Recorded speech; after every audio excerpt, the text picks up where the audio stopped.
जगदीश त्रिवेदी के बिल्कुल नए वीडियोस के लिए सर्च करें Jagdish Trivedi official YouTube channel. Search करें, लाइक करें, फॉरवर्ड करें और हाँ, सब्सक्राइब करना ना भूलें। Jagdish Trivedi official channel. નમસ્કાર. બુધવારનો બોધ આ કાર્યક્રમ નિહાળી રહેલા તમામ મુરબ્બીઓ, માતાઓ, ભાઈઓ, બહેનો અને ભૂલકાઓને આપના મિત્ર જગદીશ ત્રિવેદીના સહર્ષ નમસ્કાર.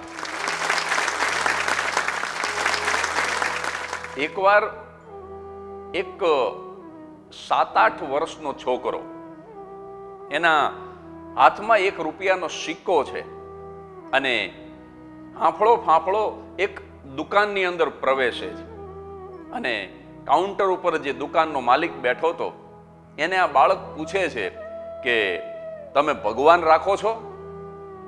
એમ કરીને જે આમ સિક્કો કાઉન્ટર ઉપર મૂક્યો તો પેલા માણસે આમ સિક્કો લઈને ઘા કરી દીધો. સિક્કો ઉપાડી અને બાળક બીજી દુકાનમાં જાય છે. ત્યાં જે દુકાનદાર હતો એને પૂછે છે કે અહીંયા ભગવાન મળશે? દુકાનદારે કીધું કે જતા રહો, બીજા ગ્રાહકને આવવા દો. બીજી દુકાન, ત્રીજી દુકાન, ચોથી દુકાન, એક પછી એક 20-25 દુકાનની અંદર આ છોકરો જાય છે અને એક જ સવાલ કરે છે કે તમે કોઈ મને ભગવાન આપશો? તમારી દુકાનમાં ભગવાન મળે છે? અને દરેક જગ્યાએથી એને ભગવાન નથી મળતો, પણ હાંસી મળે છે, તિરસ્કાર મળે છે. નહીતર આ મોટા ભાગની દુકાનોમાં એવું એક સૂત્ર લખેલું હતું કે કસ્ટમર ઇઝ ગોડ, પણ એક પણ દુકાનદારને આ બાળ ગ્રાહકની અંદર ભગવાન દેખાતો નથી. પરંતુ આ છોકરો ઉમ્મીદ ટકાવી રાખે છે, એની આશા જીવંત છે. લગભગ સવારથી આ પ્રયત્ન ચાલુ છે, બપોર થઈ છતાંય એક પછી એક દુકાન આ છોકરો ફર્યા કરે છે અને અંતે એક ઘરડી દુકાન અને દુકાન જેવો જે ઘરડો દુકાનદાર, એની દુકાનમાં આ છોકરો પ્રવેશે છે અને એ વૃદ્ધ દુકાનદારને પૂછે છે કે તમે ભગવાન રાખો છો?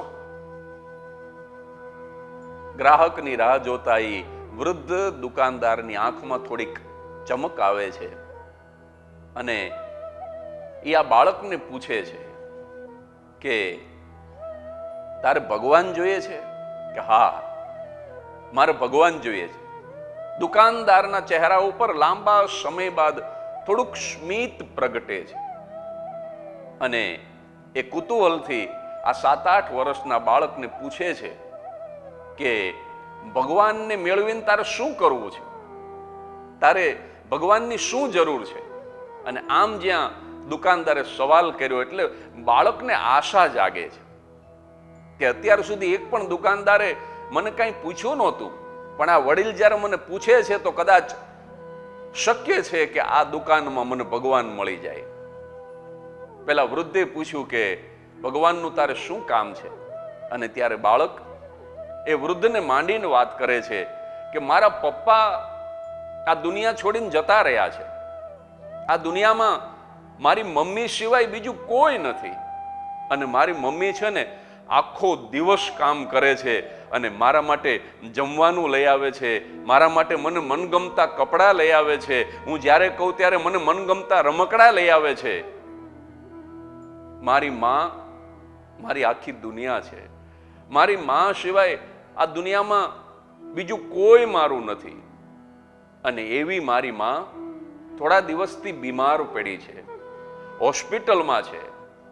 અને આજે સવારે મેં એક બહુ મોટા ડોક્ટરને કીધું કે ડોક્ટર સાહેબ, મને છે ને મારી માં વગર ગમતું નથી, મારી માં વગરનું ઘર મને ગમતું નથી, મારી માં મારા ઘરે ક્યારે પાછી આવશે?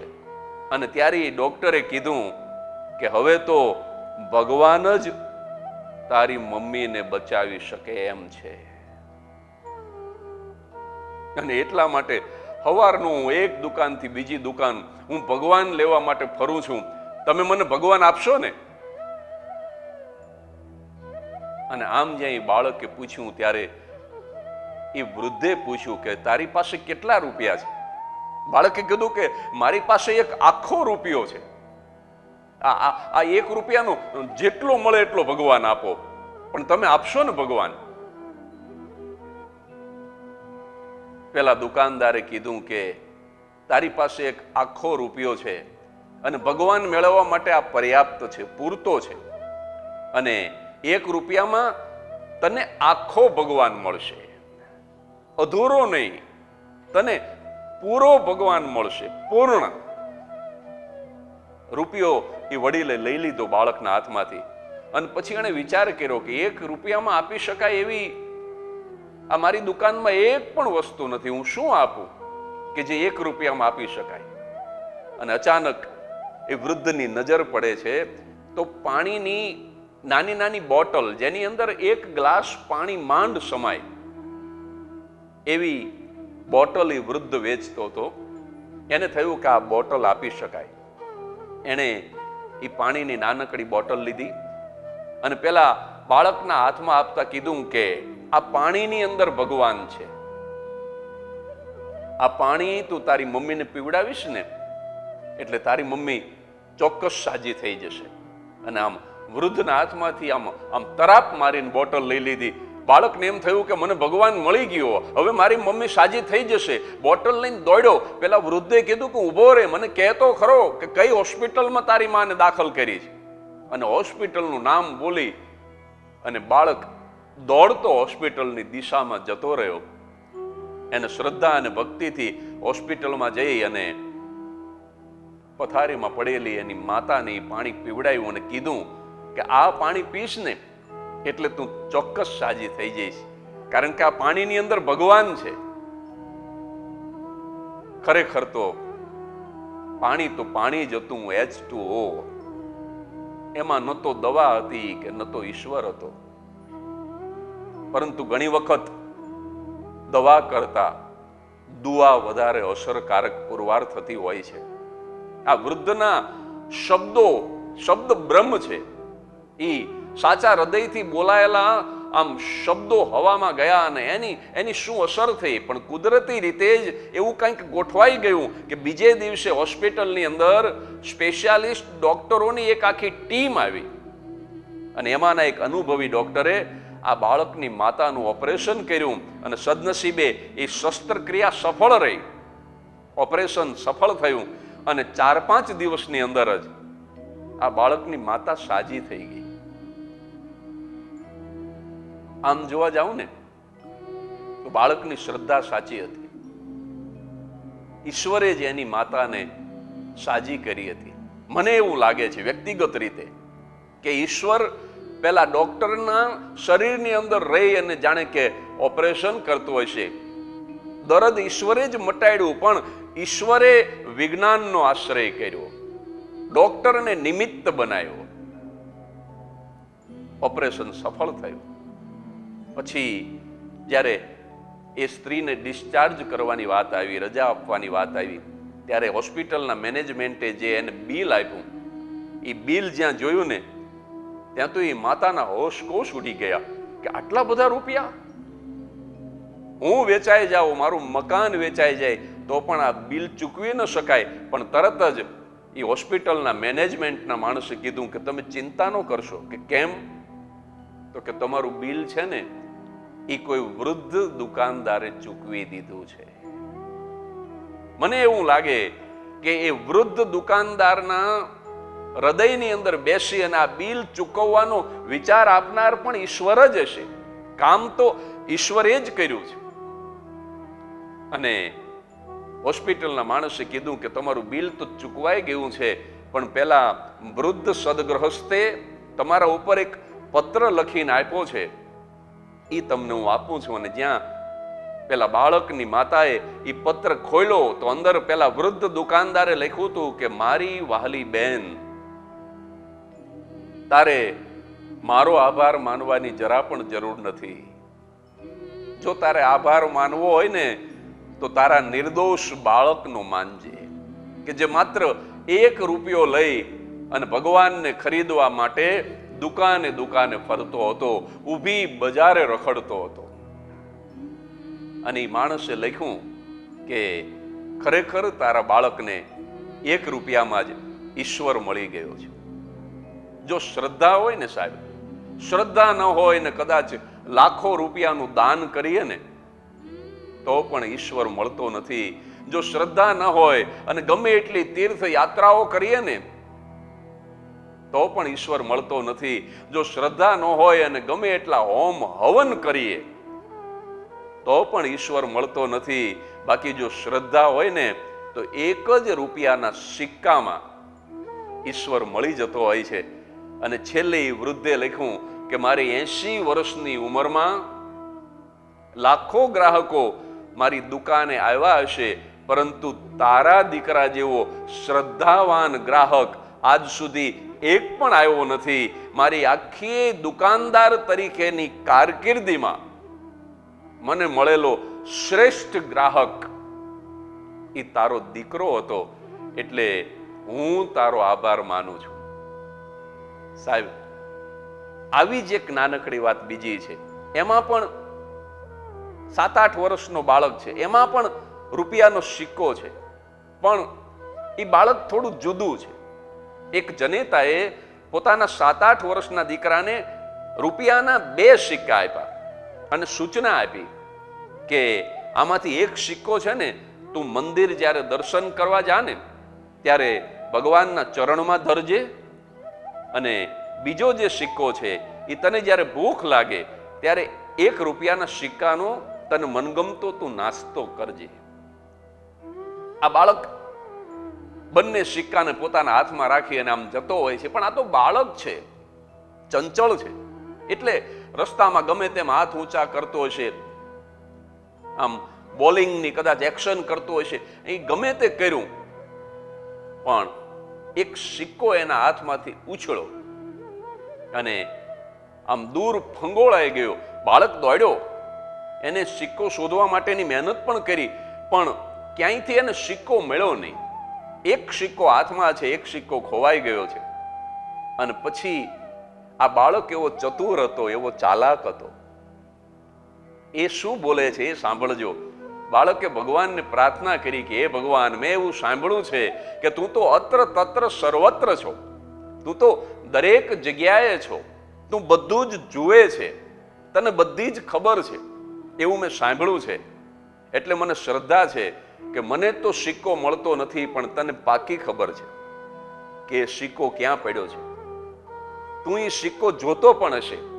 એટલે હું તને વિનંતી કરું છું કે મારી માતાએ મને જે આજ્ઞા કરી છે કે રૂપિયાનો 1 સિક્કો તો ભગવાનના ચરણમાં ધરજે, એટલે આ ખોવાઈ ગયેલો સિક્કો હું ભગવાન તારા ચરણમાં ધરું છું, અને આ સિક્કો જે અકબંધ છે હજુ મારા હાથમાં, એનો હું નાસ્તો કરીશ.